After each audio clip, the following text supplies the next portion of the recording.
Hey guys, welcome to my video. Uh, Half of this video is kind of like vlog of my week, and then the latter half is of just me chatting to you. So if you'd rather just have a chat, you can go to this time. But if you want to hang out, then let's go. Hey, we're gonna go see my friend Benjamin do something with a satellite. Let's go.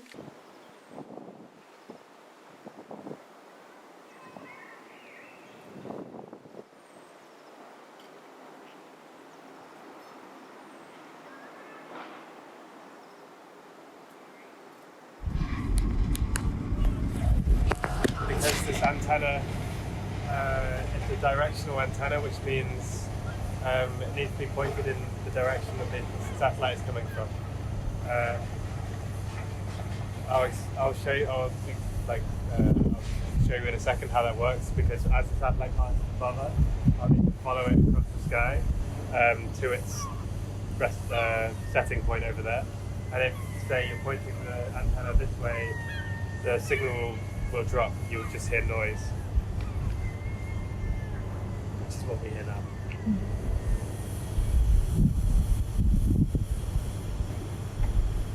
Okay, just here. Maybe you can't hear it from there, but the speaker's not very big, I'm afraid.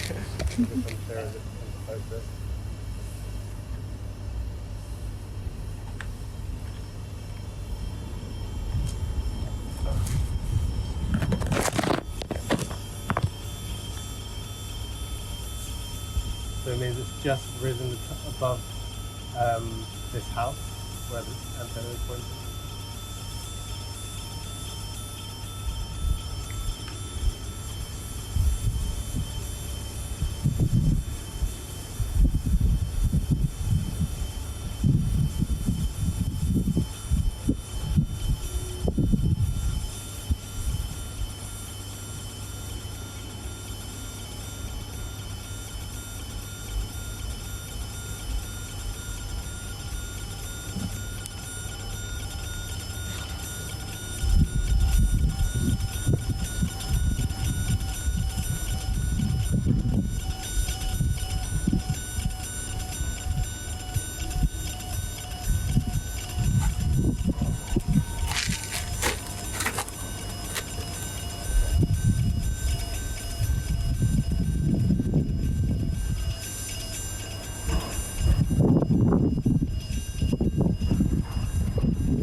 If I were to point the antenna over here, begin to lose the signal. So you can really begin to find where it is in the sky depending on where it's pointing.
So that was satellite.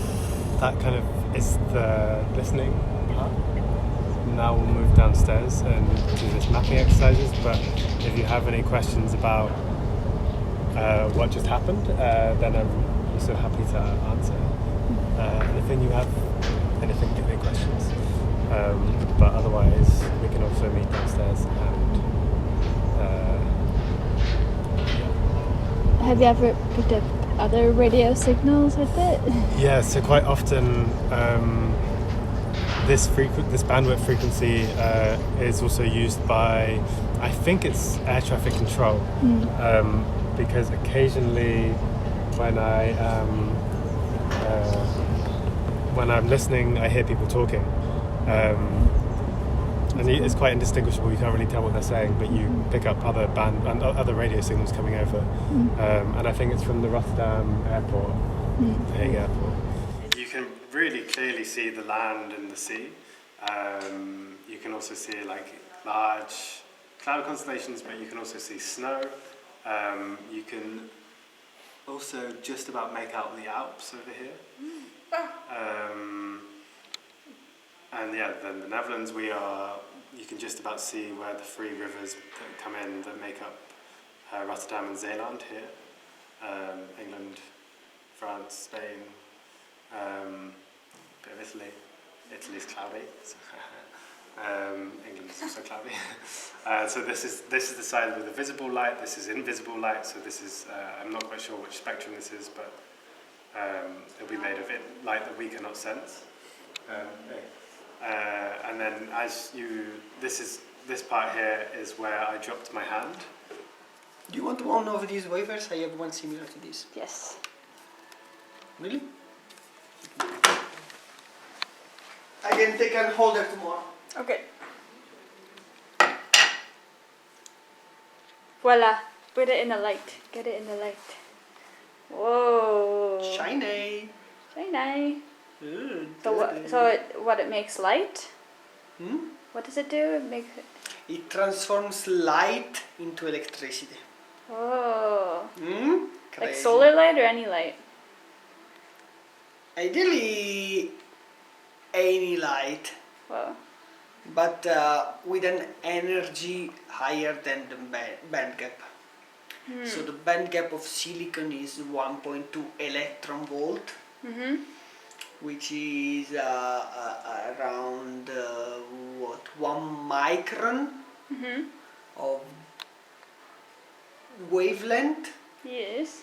Which is in red spectrum, so red light or infrared.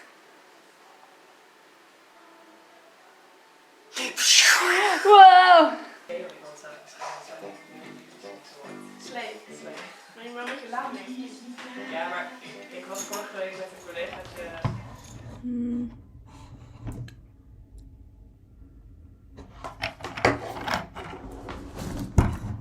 Welcome back to my channel, folks. This week I'm tired and we're just gonna have a hangout. We're just gonna hang out. Okay? Okay? Life is good lately. Life is really special, actually, and almost too special because there's a few things that have been causing me to falter with my gratitude.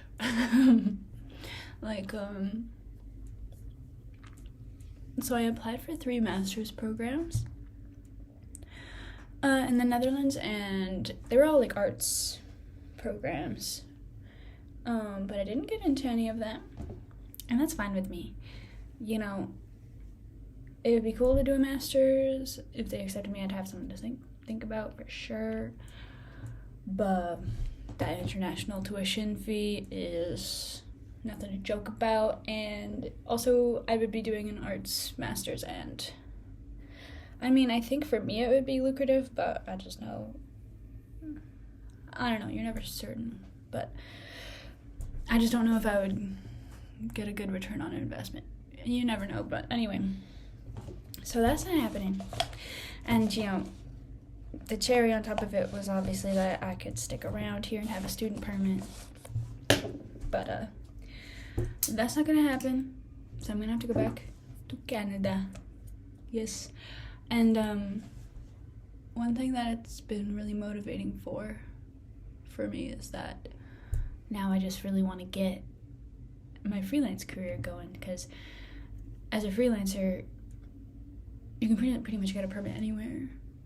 So I'm like, okay girl, so maybe instead of spending all that money on more education that you kind of already have, then let's just grind. You know, one of my friends was mentioning like I could hire a mentor or something like that, or a couple. I was like, ooh, that's actually a really good idea. So yeah, I think I'm gonna spend next year or post October like really investing in myself and trying to get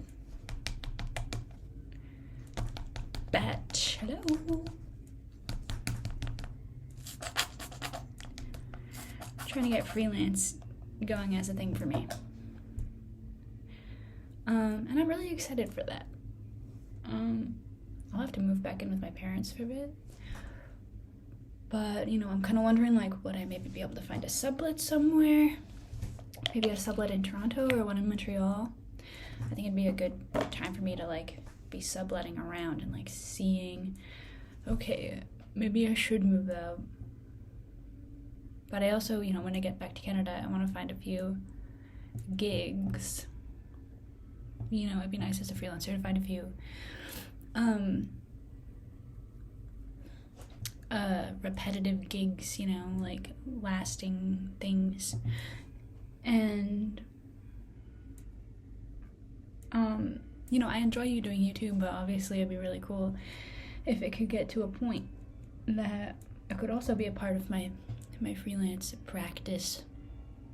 And what I'll be really freeing about when I get home is like I won't have this kind of full-time job anymore, and I'll have a chance to commit even more to it and stuff. And hopefully during this time I maybe got the ball rolling a little bit. I'm trying to understand like what's best for me to do.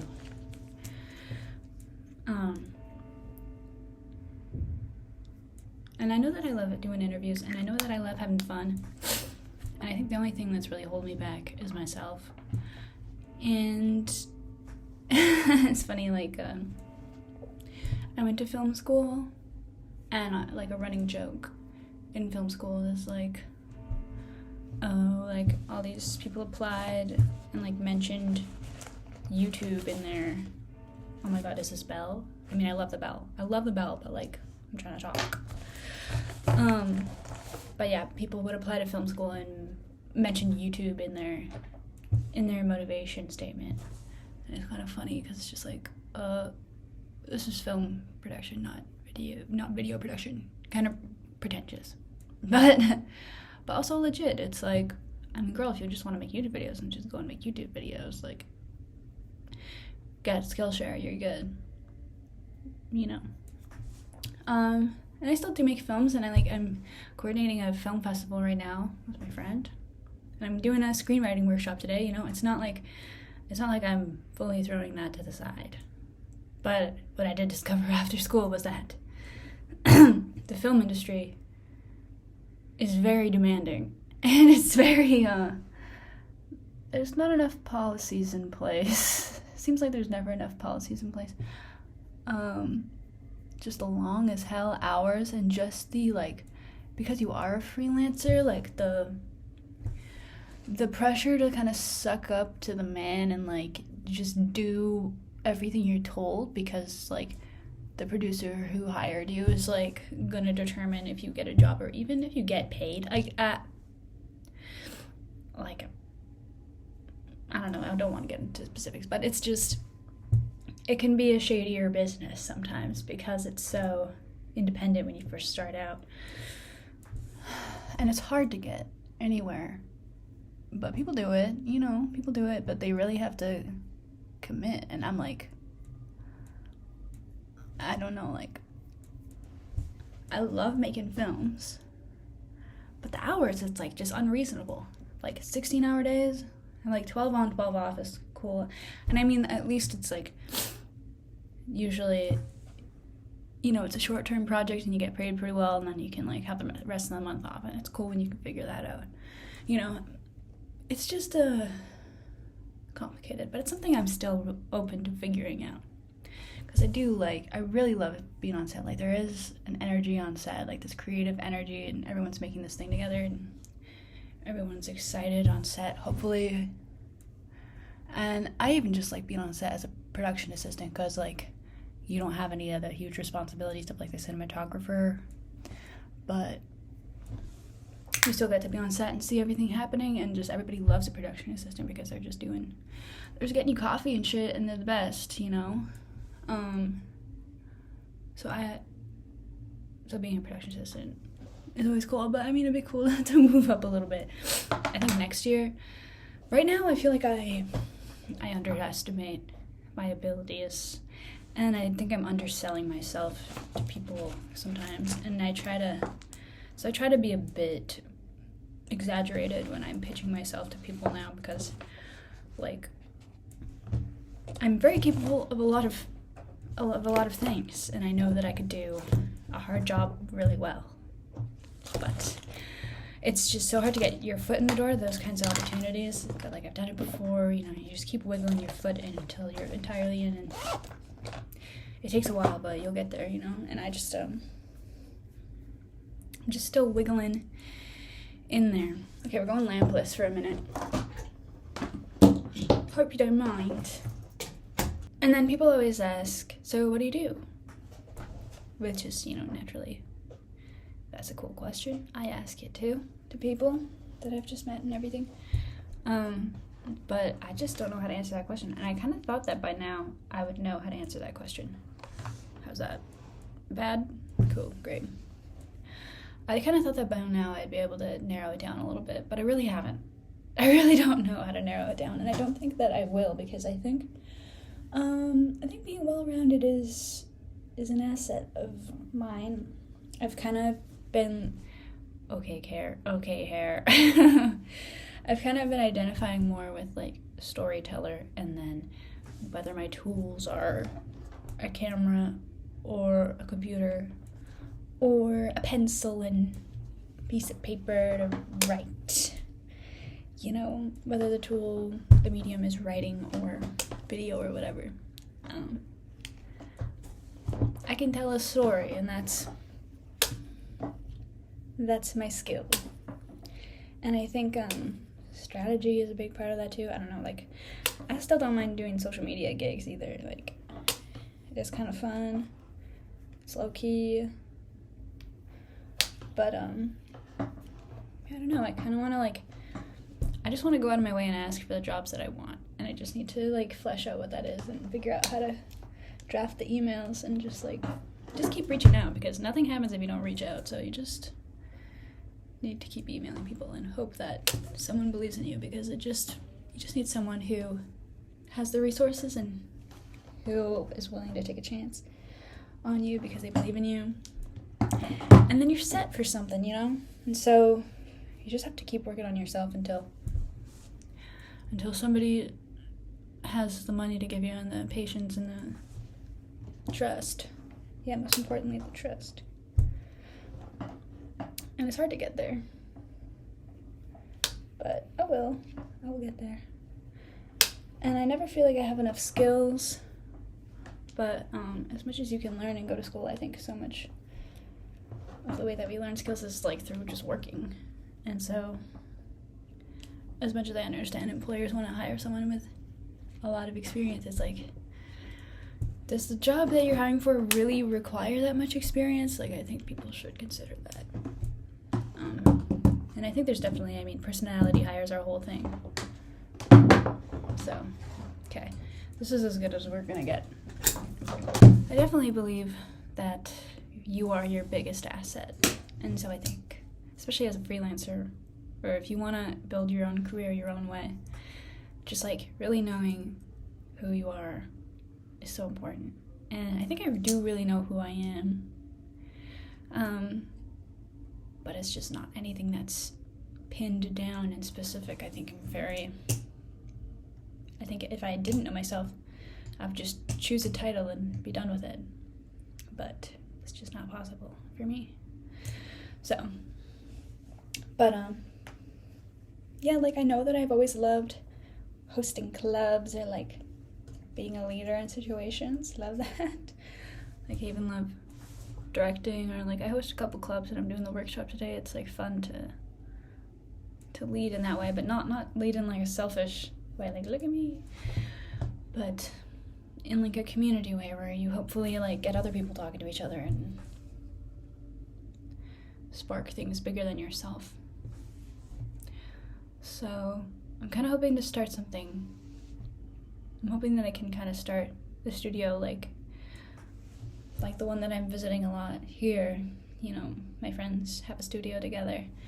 And I see stuff that's kind of like that in Toronto, but I just want to have a place of my own that's like that, and that like is really with people who want to connect with each other and also want to lift each other up and want to go out of their way to like do more with the fact that they have a space and that they have time together. So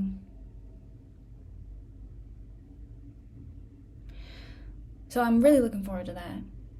But I am really frustrated with the world and the fact that you can't just live somewhere. It's really frustrating.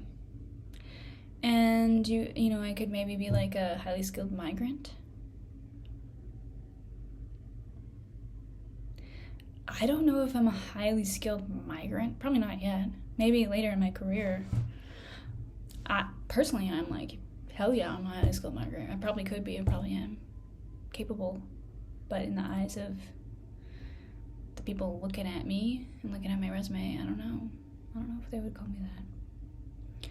Hope so. Maybe someone would. So I'm just gonna be emailing people. I think I might send a couple emails today to places that I enjoy.